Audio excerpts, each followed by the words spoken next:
Want we kunnen net nog een paar jaar wachten, want dan kan het al laat zijn. En als het bedrijf een keer voort is, dan komt het ook net weer aan. De toekomst van 4 grote familiebedrijven zit op de wip in Hollem. Uitbreidje en verdwarzamje gaat net met een vol elektriciteitsnet. Nevens de bedrijven kan een oplossing net langer wachten. Heel van die werken ongeveer 1000 man en indirect wel 3000 man bij ons bedrijf belutsen. Wij het alweer afzonderlijk zo'n een gigantische aansluiting op het net te krijgen. Daarom slaan de bedrijven de hand in voor een energiehub die de stroom onder de bedrijven verdienen kan. Directeur van koekjesfabriek Hellema in Hollem vertelt hoe ze dat doen willen. En dat doen we met zonnepanelen, wiemen jaren erbij, want de zon schijnt nachts net en wij werken 24/7.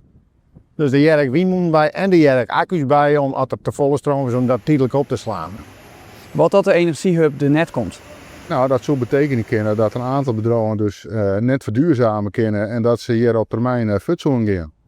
Nou, dat willen we eigenlijk net, want ja, we willen heel graag, omdat ja, het zijn familiebedrijven en die wil je heel graag blouwen.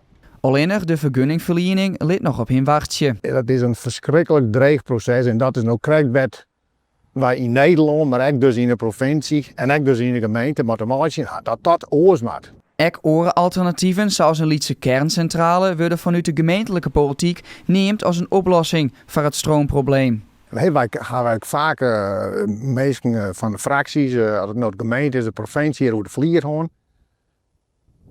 De oplossing van bijvoorbeeld een Lietse kerncentrale kan een oplossing zijn, alleen die is te laat voor dit moment. Dat is pas op 24 jaar.